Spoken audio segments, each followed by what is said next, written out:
Hey everybody, good afternoon. It is Friday, April 4th, 2025. This is Ben Capozzi with Broad Shoulders Farm in beautiful Halifax County, Virginia, USDA Grow Zone 7B. It's actually hot today, which is crazy.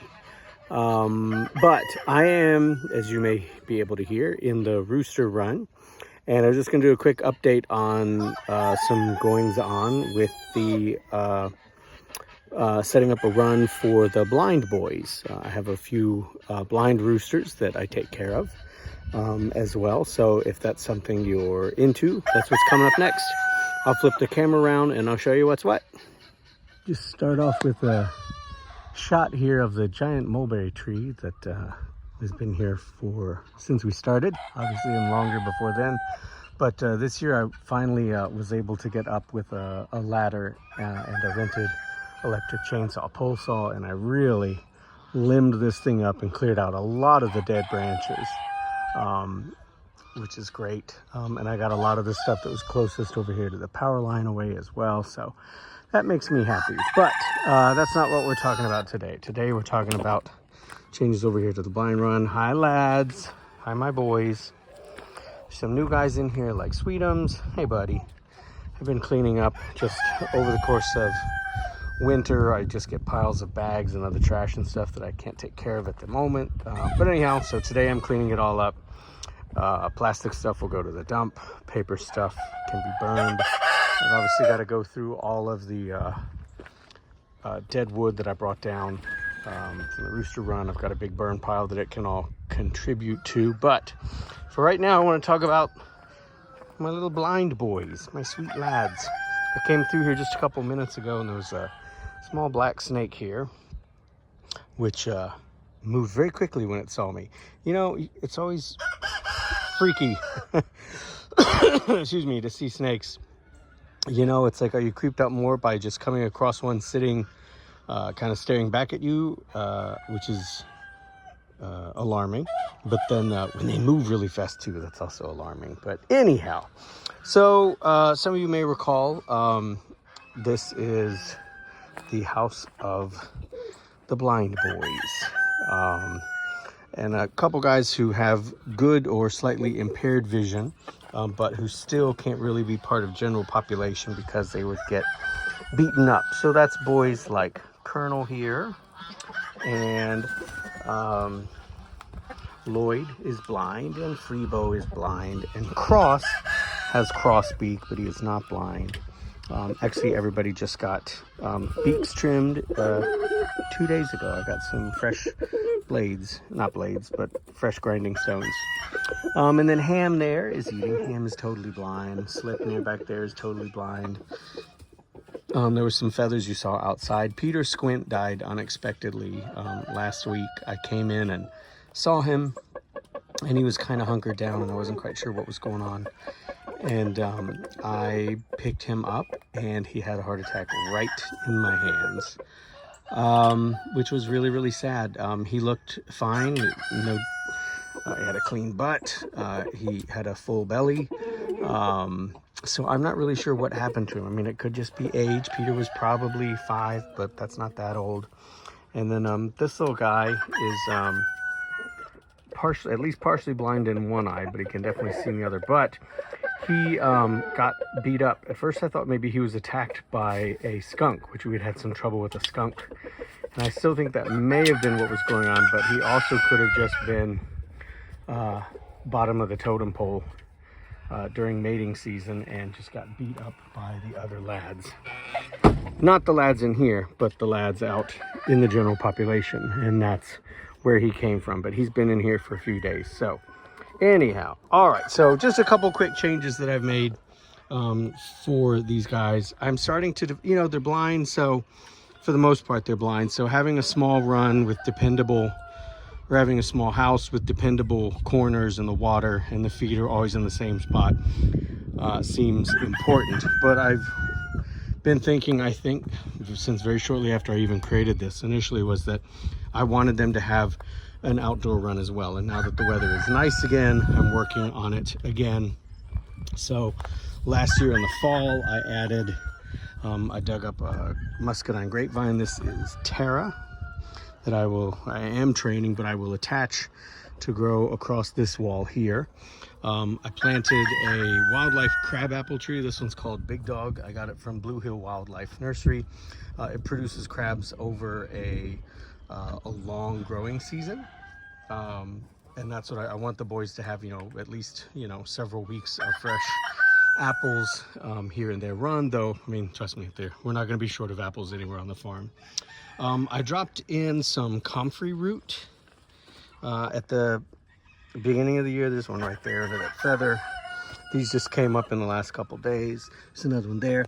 I put a stick of goji berry into the ground, and another one there, and they've both put out fresh growth, so I expect for them to be totally fine. And goji are great leaves for the guys to nosh on, great berries for several weeks leading up to frost. I had these are some of poor Peter Squint's feathers, the bag that I had him in. I got like really violent food poisoning shortly after Peter died, and I got him bagged up. And I was out of commission, like doing the barest minimum chores at the farm for like 48 hours. I lost like more than 9 pounds, which is great because I needed to lose the weight. Food poisoning is nature's Ozempic.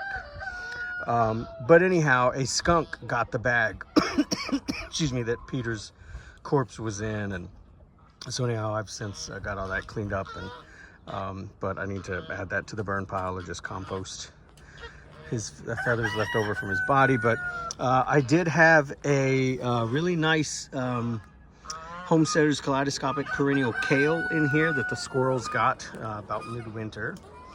And over here, I have a fig that looks like it did not make the winter.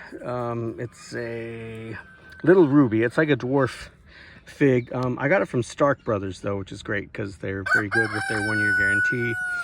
So I'll put in a request for a replacement for that. I did a scratch test. I just can't find any green, so I don't think that's going to make it. But it would be nice for the lads to have a fig that I can, pull off of reliably and give them some.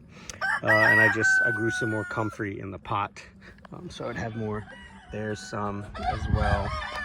And the next thing I'm getting ready to work on is I just attached this morning a little while ago. Hi, buddy.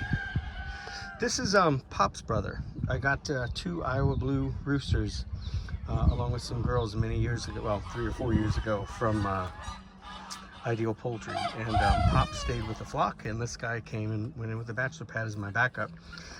This is a stick of a wild elderberry from Wellspring Forest Farm up in New York that I got some other plants from that I'm sure I'll talk about later. But anyhow, and so the elderberry will lean over, and there'll be some elderberries in the fall for the lads as well. We have tons of elderberries here, tons of apples.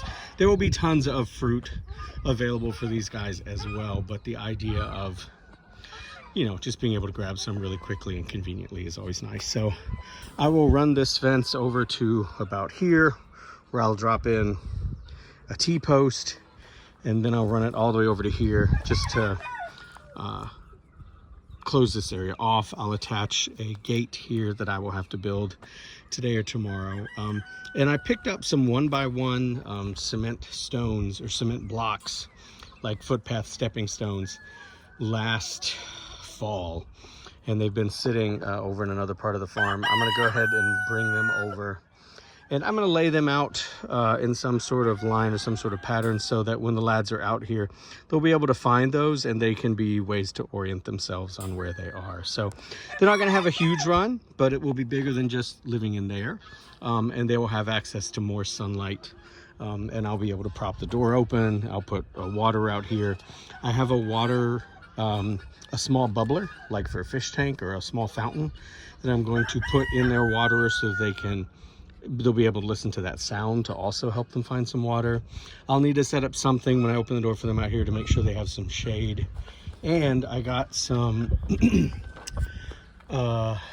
what's it called, hops, some hops vines that came in the mail just this week that I'm going to set up. I'll put one because one goes a long way.